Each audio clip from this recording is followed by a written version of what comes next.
Hi, my name is Natalie, and I work at Recovery North York. I started in the returns department and continued to grow and develop, became a team support, and I worked there for 7 years, learning, developing new coworkers and hiring new coworkers as they came in.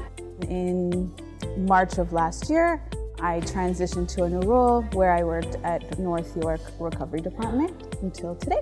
I like the people I work with. I thoroughly enjoy everybody, their dynamic, their laughter, their humor, their work ethic definitely makes everything work a lot smoother. And I love to be able to do different roles in one department. Learning to repack, learning to confirm products, learning about managing a floor for selling products. There's so many different areas of that one department that definitely drives me to stay there.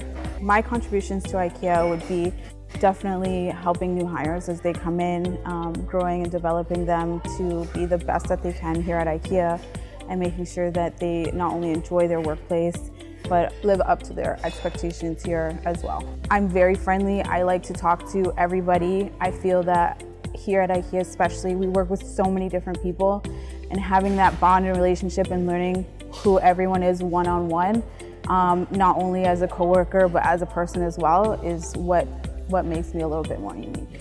A day in recovery, it starts out very early in the morning. It starts before the store opens. It starts with sorting displays, pricing displays, organizing your as-is floor, making sure that it's presentable to your customers. A piece of advice that I would give to somebody that is looking to apply is to go for it. Don't be scared of the size. As big as it looks from the outside, the inside is a small knit family of coworkers that love to work with each other, that enjoy our time here. IKEA is this place where there's so many opportunities, so many jobs that you can try under one roof that would help you grow and develop not only as a coworker, but as a person as well.